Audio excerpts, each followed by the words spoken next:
मंच पर विराजमान श्रद्धेय स्वामी ज्ञानानंद जी, विश्वविद्यालय के कुलपति, हमारे पुराने मित्र प्रोफेसर विनय पाठक जी, इस समारोह के विशिष्ट अतिथि मुख्तारुल हसन अमीन जी, प्रति कुलपति सुधीर अवस्थी जी, कुल सचिव डॉक्टर अनिल यादव जी, इस कार्यक्रम के संयोजक डॉक्टर उमेश पालीवाल जी, देवी कॉलेज के प्राचार्य अनिल मिश्रा जी और राजेश जी। आज हम सब यहाँ जब गीता के विषय के ऊपर श्रद्धेय स्वामी जी के सानिध्य में एकत्र हुए हैं, तो ये एक अत्यंत सुखद संयोग बनाता है। वो संयोग क्या है?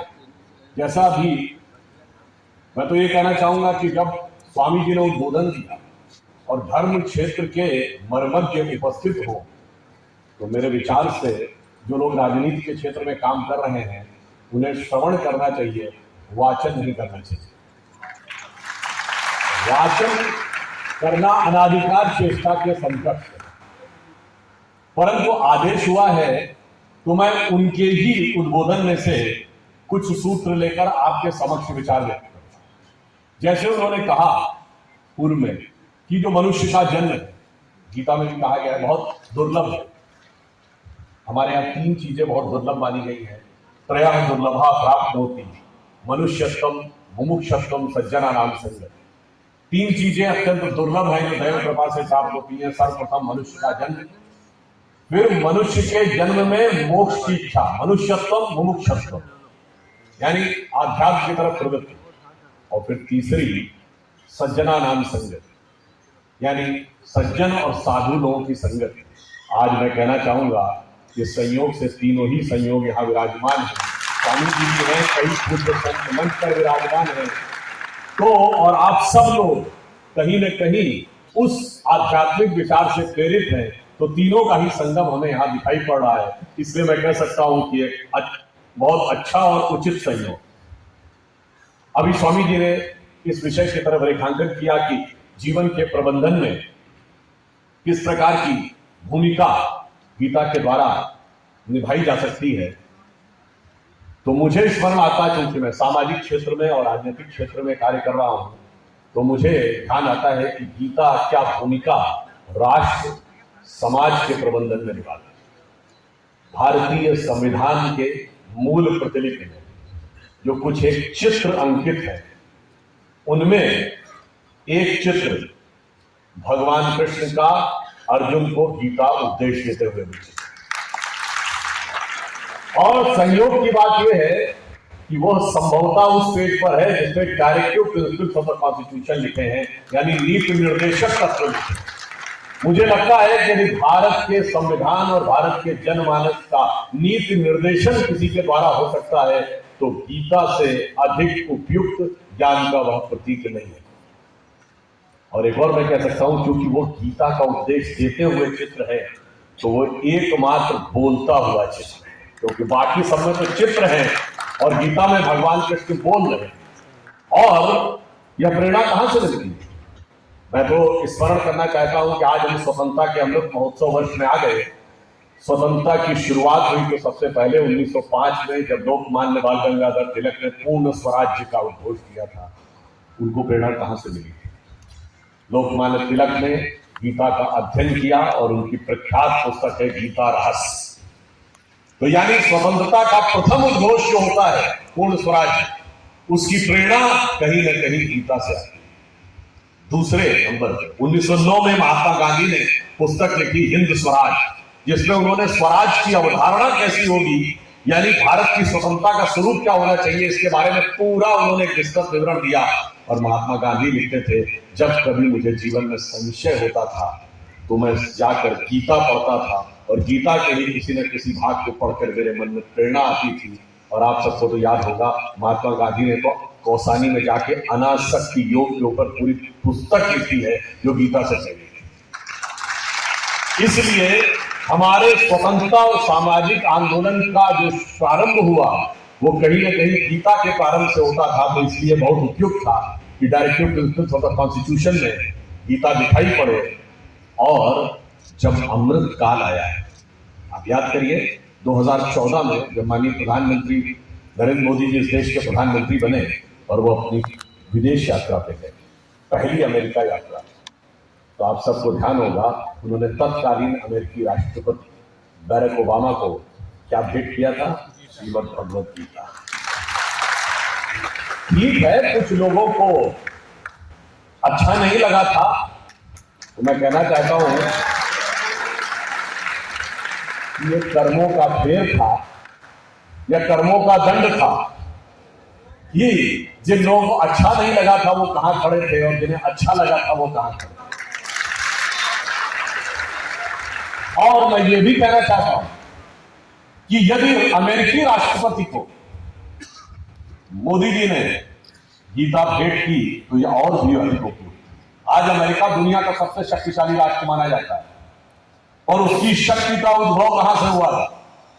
जिस दिन अमेरिका ने एटम बम का विस्फोट किया, 16 जुलाई 1945 को ट्रिनिटी एक्सप्लोजन, और उस परमाणु विस्फोट को करने वाला जो प्रमुख वैज्ञानिक था, architect of the Manhattan project, Robert Oppenheimer ने उस परमाणु विस्फोट के बाद लिखा था, इसे देखकर मुझे गीता का वह श्लोक याद आता है कि जब भगवान विष्णु अर्जुन से ये कहते हैं कि संपूर्ण सृष्टि का सृजन भी मैं हूं, परंतु सहस्रों सूर्यों के रूप में जब उठता हूं तो संहार भी मैं ही हूं, काल भी मैं ही।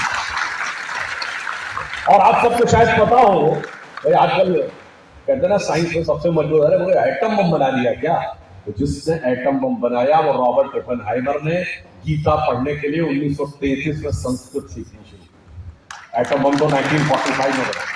तो मुझे लगता है कि यदि भारत के प्रधानमंत्री मोदी जी ने अमेरिका के राष्ट्रपति को गीता उत्पन्न की तो शायद उन्हें यह भी स्मरण दिला रहा था कि आपकी ताकत जहां से उभरी थी उस ताकत का मूल स्रोत भी यहीं से निकलता था। और आज हम स्वतंत्रता के अमृत काल में, अभी 15 अगस्त गुजरा है, तो लाल किले की प्राचीर से प्रधानमंत्री जी ने क्या कहा?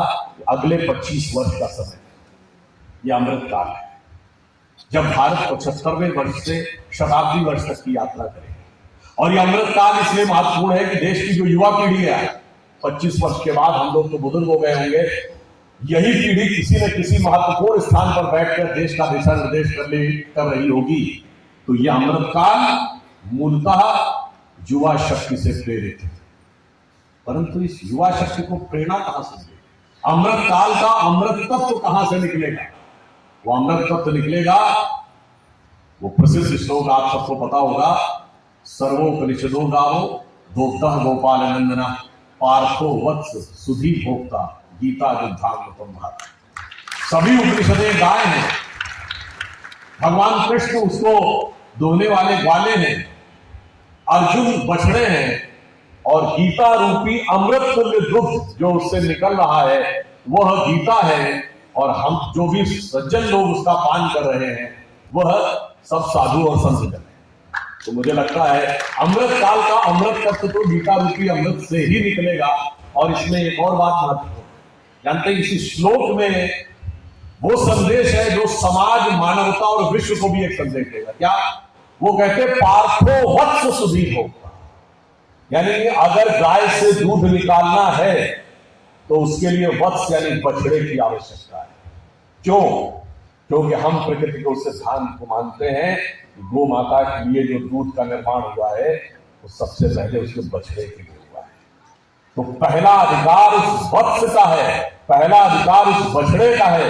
वो माध्यम बनेगा तब बाकी को दूध मिलेगा। हम उनमें से नहीं है कि मशीन लगाई और दूध निकाल दिया।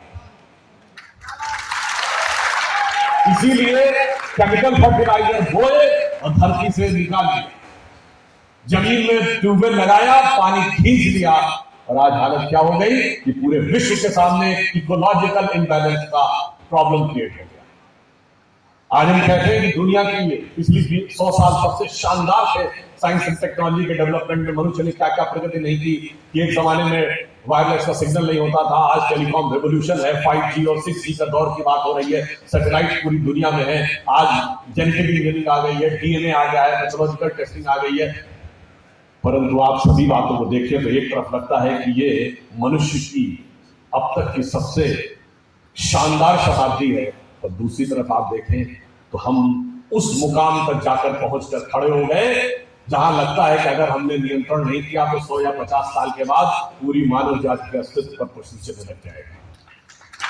हमारे पास पीने को पानी साफ नहीं होगा, खाने को खाना नहीं होगा, श्वास लेने को नहीं होगी, ग्लोबल वार्मिंग हो रही है। इसका अर्थ क्यों है?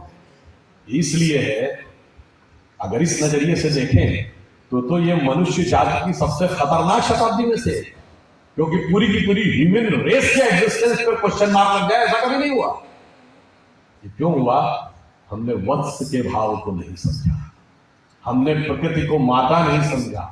हम जब गाय को माता, गीता को माता, गंगा को माता, धरती को माता, प्रकृति को माता मानते हैं, भारत को माता मानते हैं, तो हमारे मन में यह भाव बहुत स्पष्ट हो जाता है कि माता से पोषण लिया जाता है, शोषण नहीं किया जाता। और जब आप उस विचार में आते हैं कि अरिस्टोटल की किताब है द नेचर, जो वेस्टर्न थियोलॉजी का बेस है, जो कहता है all the elements of nature are for the service of the mankind. Daniel Descartes और फ्रांसिस बेकन कहते हैं कि man should become the possessor, the masters of nature. हमें पूरा प्रकृति पर स्वामित्व चाहिए। और एक जगह पर डैनियल डेकार्ट ने लिखा man should be able to subdue nature, यानी प्रकृति को हम दबा सके। और इसीलिए याद करिए, हम लोगों के जन्म से बहुत पहले की बात है, जब पहला मनुष्य अंतरिक्ष में गया यूरी गैगरिन 1961 में, तो पुस्तकों में हमने क्या पढ़ा? Man has conquered space. अंतरिक्ष पर विजय प्राप्त कर ली। ऐसे कोई अंतरिक्ष दुश्मन था जिस पर विजय प्राप्त करनी थी। इसी भाव ने इस पूरे दुनिया के लिए, समाज के लिए, राष्ट्र के लिए चुनौतियां खड़ी की हैं। परंतु यदि गीता से आप प्रेरणा लेंगे तो आपको बहुत साफ समझ में आएगा। वत्स भाव से चलेंगे तो इसमें किसी प्रकार का कोई कॉन्फ्लिक्ट नजर नहीं आएगा। अब यहां पर मैं एक बात और कहना चाहता हूं कि संपूर्ण देश को और संपूर्ण विश्व को मार्गदर्शन देने के लिए जिस प्रकार की सूक्ष्म बातें गीता में, हमारे धर्मशास्त्रों में कहा गया, दो प्रकार की चीजें, श्रुति और स्मृति। श्रुति वो है जो सीधे ईश्वर के मुख से निकली, जैसे वेदों को श्रुति कहा गया, और स्मृति वो है जिसमें उसका संकलन हुआ और व्याख्याएं, जैसे याज्ञवल्क्य स्मृति, मनुस्मृति, पाराशर स्मृति इत्यादि। परंतु गीता एक मामले में अद्भुत है, इसलिए कि जैसा स्वामी जी ने कहा कि 700 श्लोक है उसमें, और उसमें सीधे ईश्वर के मुंह से भी निकल रहा है, यानी श्रुति भी है, और उन 700 श्लोकों में कर्म की व्याख्या भी है, यानी स्मृति भी है। तो श्रुति और स्मृति दोनों का समन्वय यदि हमें देखने को मिलता है तो गीता में देखने को मिलता है। और यहां पर एक बिंदु और ध्यान देने योग्य है कि भगवान कृष्ण ही निष्काम कर्म का सिद्धांत क्यों देते हैं? भगवान कृष्ण ने निष्काम कर्म का सिद्धांत किया। पहले तो मैं एक विषय पर अपना विचार रखना चाहूंगा। जैसे स्वामी जी ने कहा कि भाई अगर कर्म करो और फल की इच्छा न करो तो फिर कर्म ही क्यों करो? परंतु ये जानते क्यों आता है, जब आपकी छोटी सूक्ष्म दृष्टि होती, हल्की दृष्टि होती, तो आपको लगता है कि कर्म करने से मुझे कुछ प्राप्त हो। जब विराट दृष्टि होती है तो निष्काम कर्म का भाव स्वतः उत्पन्न हो जाता है। अब मैं आपसे पूछूं कि हम सब यहां बैठे हुए हैं, हम अपने शरीर को एक यूनिट मानते हैं और इससे माइक्रो लेवल पे बढ़े और फिर मैक्रो लेवल पे बढ़े। माइक्रो लेवल पे आए तो हमारा शरीर भिन्न भिन्न तंत्र से मिलकर बना है, respiratory system, digestive system, circulatory system. हमारी इच्छा से चल रहा है क्या? अपने सिस्टम से चल रहा है। हमारे शरीर के जितने तंत्र भिन्न भिन्न अंगों से बने, हार्ट, लिवर, किडनी, हमारी इच्छा से चल रही है क्या? अपने नियम से चल रहे हैं। उसके अंदर जितने भी टिश्यूज हैं वो हमारे सिस्टम से, हमारी इच्छा से चल रहे हैं? नहीं। उसके अंदर सेल्स के अंदर प्रोटोप्लाज्म के अंदर होने वाले chemical reaction, cellular microbiological reaction, उसके अंदर बनने वाले मॉलिक्यूल्स एटम्स के साथ डिस्ट्रीब्यूट होकर, और एटम के अंदर एक इलेक्ट्रॉन और उसके तरफ चारों तरफ घूमते प्रोटॉन, इसमें से कौन हमारी इच्छा से चल रहा है?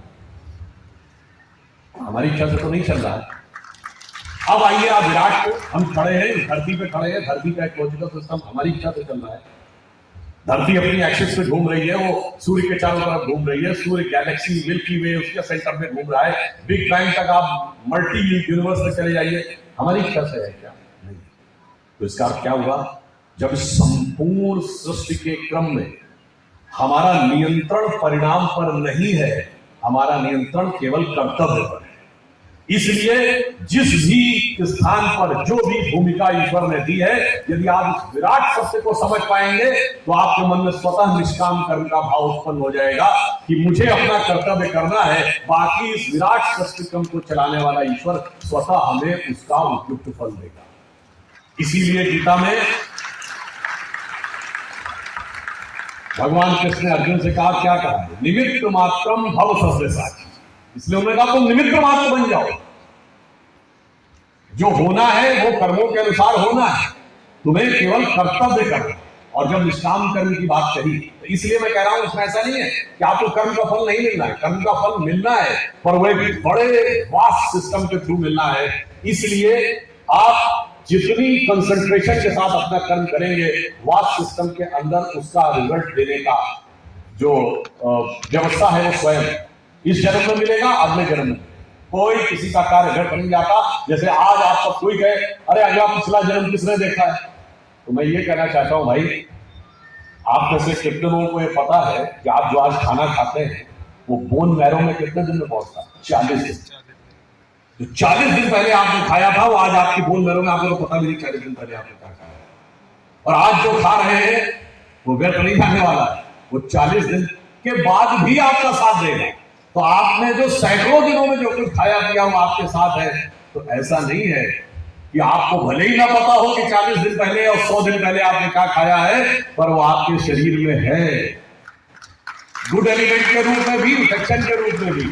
तो आपको भले ही ना ध्यान हो कि हमने पूर्व जन्म में क्या किया है, परंतु वो आपके साथ है। इसलिए कहा गया है कि हम इस विषय के ऊपर और निष्काम कर्म का भाव कैसे प्राप्त करेंगे। भगवान कृष्ण की आप बाल लीला देखें, उन्हें सबसे प्रिय क्या है? मक्खन। और मक्खन कैसे खाते हैं? हंडिया में से निकाल के। और हंडिया में से निकालते नहीं, हंडिया तोड़ के खाते हैं।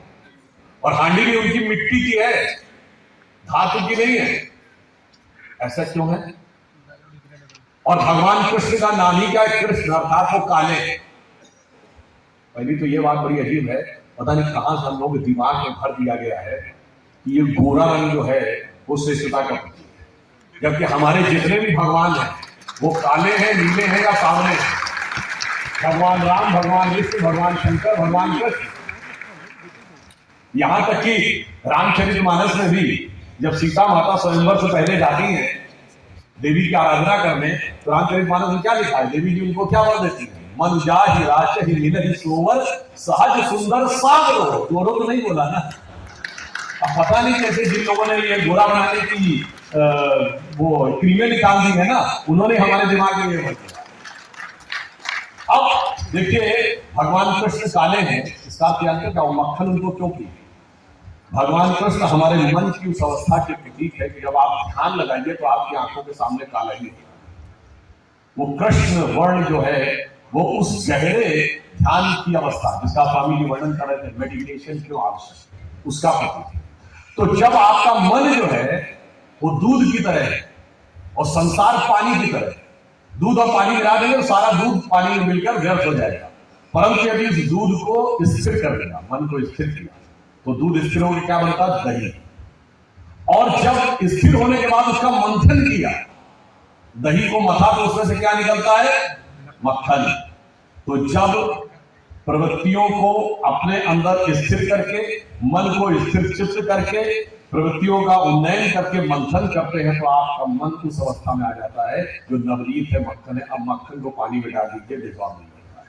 यानी अब आप मन की उस अवस्था में जाकर कर्म करिए तो निष्काम कर्म आप कर सकते हैं। इसीलिए भगवान कृष्ण को, और मैंने आपसे कहा वो हंडिया मिट्टी की क्यों है? क्योंकि वो मिट्टी शरीर का प्रतीक है। और हंडिया तोड़ के क्यों मक्खन खाते हैं? ये जो स्वामी जी ने कहा ना, सब कुछ केवल इंद्रियों के सुखों में ही आप लगे रहते हैं। तो जब आप इस शरीर के सुख की, काया के बंधन को तोड़ पाएंगे, तब वो वाला मक्खन मिलेगा। इसलिए भगवान कृष्ण और उनका जो ये उपदेश है, ये पूरी तरीके से हमें यह स्पष्ट बताता है कि जीवन में किस प्रकार से हम निष्काम कर्म को समझ सकते हैं, अंतर से भी और विराट से भी। इसीलिए आज जितना अंदर जाते हैं, बिहारी जी का एक दोहा है, या अनुरागी चित्त की गति समुझे नहीं खोए, जो जो डूबे श्याम रंग त्यों त्यों उज्ज्वल हो। तो जब आप ध्यान लगा के अंदर उतरते हैं तो पहले तो आपको दिखता है कि श्याम रंग दिखता है, और उसके बाद सारा का सारा जो उजाला है वो दिखने लगता है। और ऐसा नहीं, आपने सुना होगा उनका एक बड़ा प्रसिद्ध हुआ था, मेरी भव बाधा हरो राधा नागर सोए, जा तन की झाई पड़े श्याम हरित द्रुति होए। इसके ऊपर एक मुस्लिम कवि हुए जिन्होंने शफक साहब जिन्होंने ये लिखा है, मेरी अफकार दुनिया दूर कीजिए राधिके रानी के जिनके साए तन से हरे हो श्याम दूरा। और इतना ही नहीं है, भगवान कृष्ण की भक्ति में वो क्षमता कि कृष्ण भक्ति के सबसे बड़े कवियों में से एक क्या माने जाते हैं, रसखान। सैयद इब्राहिम रसखान माना जाता है, उनका जन्म काबुल में हुआ था, समाधि वृंदावन में। और वो क्या कहते हैं, आप सबको पता है कि उनका बड़ा प्रसिद्ध है ना कि मानुष हो तो वही रसखान बसो ब्रज गोकुल गांव के द्वार, यानी मनुष्य के रूप में अगला जन्म पाऊं तो गोकुल में ग्वाल वालों के लिए। जो पशु हो तो कहा बस मेरो चरो नित नंद की धेनु में जा, पशु बनूं तो नंद बाबा की गायों की, पाहन हो तो वह गिर को धरो कर छत्र पुरंदर धारण, पत्थर बनूं तो गोवर्धन पर्वत, और जो खग हो तो बसेरो करो कहूं कालिंदी फूल कदम्ब की डालन, अगर पक्षी बनूं तो कदम्ब के वृक्ष पर जाकर उस वृक्ष पर बैठूं जिसके नीचे भगवान कृष्ण मुरली बजाया करते थे। मेरे विचार से अगर वो आज होते तो फतवा कब जारी हो सकता था कि कैसे आपने अगले जन्म की बात कह दी, वो भी कृष्ण भक्ति करे। और वैसे आजकल की युवा पीढ़ी को समझना चाहिए हमारे देश की महान परंपरा क्या थी। आज तो एक मैंने बचपन में इसकी एक पैरोडी सुनी थी, आज तो हमारा समाज इस विकार की तरफ जा रहा है संस्कार को छोड़ के, कि आज के किसी व्यक्ति से पूछा जाए तो वो क्या कहेगा कि मानुष हो तो वही कभी चोच बसो सिटी लंदन के किसी द्वारे, तो कहेगा मानुष हो तो वही कभी चोच बसो सिटी लंदन के किसी द्वारे, और जो पशु हो तो बनो बुलडाल चढ़ू निकार के पूछने का है।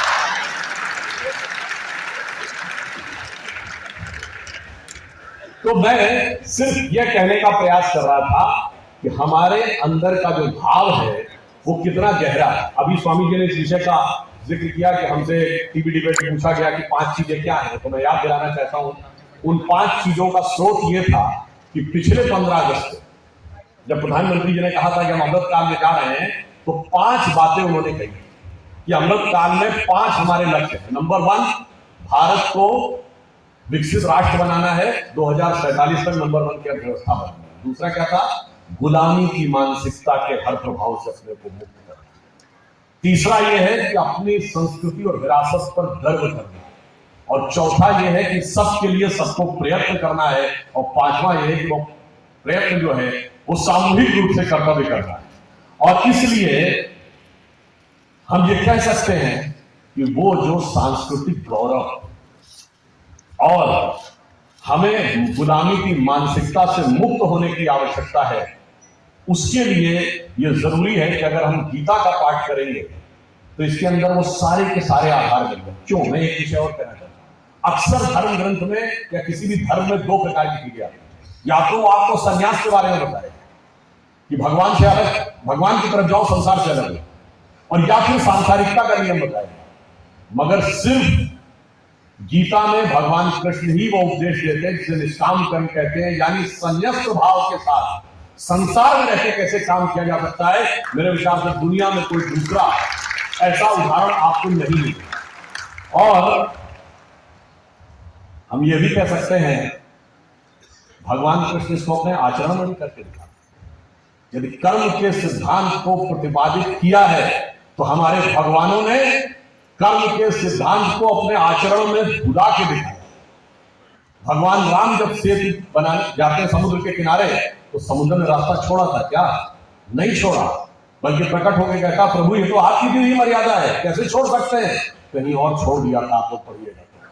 मैं किसी का नाम नहीं लेना चाहता, मगर बाकी जो होगा समुद्र ने रास्ता छोड़ा था, हमारे यहाँ रास्ता नहीं छोड़ते। अब आइए भगवान कृष्ण को अगर आप देखें तो उनके प्राण कैसे छूटे। तो कहा जाता ना द्वारिका में बहलिया ने छुप कर तीर मार दिया, वो तीर क्यों लगा था? वो तीर इसलिए लगा था कि गांधारी का श्राप लगा था जब दुर्योधन की मृत्यु हुई। तो आप ये समझिए कि भगवान ने भी ये दिखाया कि कर्म का अच्छा प्रभाव हो या बुरा प्रभाव हो, भगवान भी उससे मुक्त नहीं है। ये हिंदू धर्म की महानता है। और इतना ही नहीं, इसका क्या हुआ, महाभारत का अंत कहां पे होता है? महाभारत का अंत कौरवों पर पांडवों की विजय से नहीं हो रहा, युधिष्ठिर के राज्याभिषेक पे नहीं हो रहा, यादवी वंश के नाश से नहीं हो रहा, भगवान कृष्ण के शरीर त्याग से हो रहा है। किसके द्वारा? गांधारी के श्राप से, यानी दैवीय शक्तियों पर, दैवी शक्तियों की विजय आसुरी शक्तियों पर होकर नहीं हो रहा है, ईश्वर के ईश्वरत्व पर स्त्री के सतीत्व की विजय के साथ। और इसके उपरांत भी यदि किसी के मन में कोई संशय हो तो मैं सिर्फ ये कहना चाहता हूं कि भगवान कृष्ण ने गीता का उपदेश दिया, उसके बाद भी कॉन्फिडेंस आ गया था क्या अर्जुन को? उसके बाद उसने कहा महाराज वो सब तो ठीक है, मुझे इससे लड़ेंगे कैसे, सब तो बड़े बड़े महारथी थे। तो भगवान कृष्ण को विराट रूप दिखाना पड़ा, और भगवान कृष्ण ने विराट रूप 3 बार दिखाया। एक बार माता यशोदा को, जब उनके मुंह में सारा ब्रह्मांड दिख गया। अब ऐसे उसको वो लोग कहानी मानते थे, उसमें मैं डिटेल में जाने का वक्त नहीं है। ये 2022 का जो नोबेल प्राइज मिला है फिजिक्स का 3 साइंटिस्टों को क्वांटम एंटेंगल के लिए, उसके जाकर थ्योरी आगे जाके यही हो रही है कि you can experience universe anywhere at any point, वो अलग विषय है। दूसरी बार दुर्योधन को दिखाया, जब दुर्योधन ने 5 गांव कहा कि मैं एक सुई की नोक के बराबर नहीं दूंगा। और तीसरी बार उन्होंने अर्जुन को दिखाया। दुर्योधन नहीं समझ पाया कि ये भगवान है, अर्जुन समझ पाया। क्यों?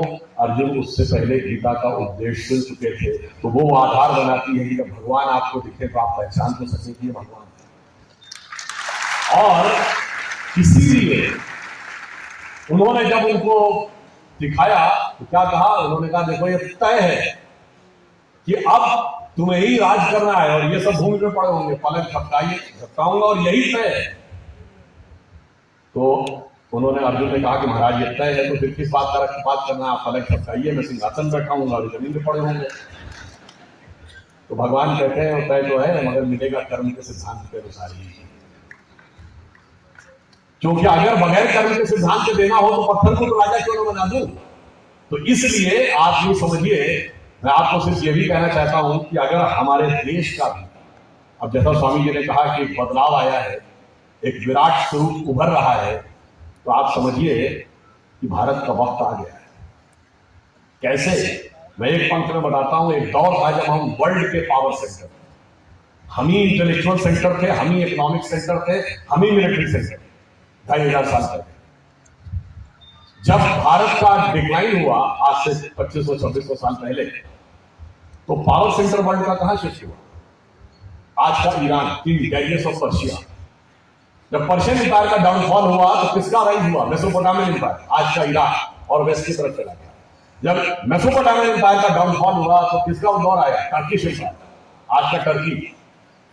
टर्किश का जब डाउनफॉल हुआ तो रोमन एम्पायर, रोमन एम्पायर की पहले कैपिटल थी कॉन्स्टेंटिनोपल, जो आज टर्की का राजधानी इस्तांबुल है, फिर आज का रोम हो गया, ईरान और वेस्ट की तरफ चला गया। जब रोमन एम्पायर का यूरोप में दबदबा कम हुआ तो किसका दौर आया? पुर्तगाल और स्पेन, और वेस्ट की तरफ चला गया।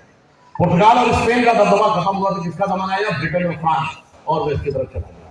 और जब जहां से मैंने बात शुरू की थी वहीं पे समाप्त कर रहा हूं। ब्रिटेन का एम्पायर का डाउनफॉल हुआ तो अमेरिकन एम्पायर आया। अमेरिका में आज सबसे prosperous west coast, San Francisco, Los Angeles पे। अब आ जाइए पिछले 80-90 सालों में। उसके बाद सबसे ज्यादा प्रॉस्पेरिटी किसमें आई? जापान में। अब आइए पिछले 50-60 सालों में, जिनको हम टाइगर्स ऑफ एशिया पैसिफिक कहते थे, हांगकांग, ताइवान, सिंगापुर, मकाऊ, इनका दौरा है। ये वर्ल्ड की सबसे पावरफुल इकोनॉमी बने, और आज भी पर कैपिटा इनकम के हिसाब से सबसे रिचेस्ट कंट्री सिंगापुर है। और अब पिछले 20 साल में आ जाइए तो चाइना दिख रहा है, और अब अभी आ जाइए तो चाइना में डिफ्लेशन हो गया, चाइना में ग्रोथ रेट कम हो रही है।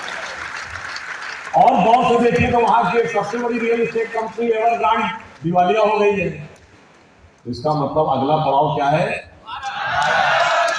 तो जो प्रधानमंत्री जी ने कहा है यही समय है, सही समय। तो बस आप ये समझिए कि जो भगवान कृष्ण ने गीता में कहा था कि सब दिखा दिया था अर्जुन को। तो उन्होंने कहा था क्षुद्रम हृदय दौर्बल्यम त्यक्तोत्तिष्ठ परन्तप, हृदय की समस्त दुर्बलताओं को छोड़ो और उठ के खड़े हो जाओ, यही तुम्हारा भवितव्य है। वो दुर्बलताएं चाहे उसको ध्यान कर लीजिए, कोई भाषा पे बांटेगा, कोई क्षेत्र पे बांटेगा, कोई जाति पे बांटेगा, ये सारी दुर्बलताएं उत्पन्न करने का प्रयास किया जाएगा सिर्फ इसलिए कि हमारा वो विराट स्वरूप उभर के ना सामने आ पाए। तो जब वो विराट स्वरूप उभर के सामने आने वाला है, इसमें कहीं कोई संशय नहीं है। इसलिए हम ये कह सकते हैं कि भारत मां अंगड़ाई लेती, सुप्त चेतना जाग रही, ऋषि मुनियों की देव धरा फिर अपना रूप सवार रही। और हमारा जो राइज होगा ना, वो किसी को दबाने के लिए नहीं होगा। ये बाकी पावरफुल बनना चाहते हैं, इसको दबाओ उसको दबाओ, हमारा राइज होगा क्या?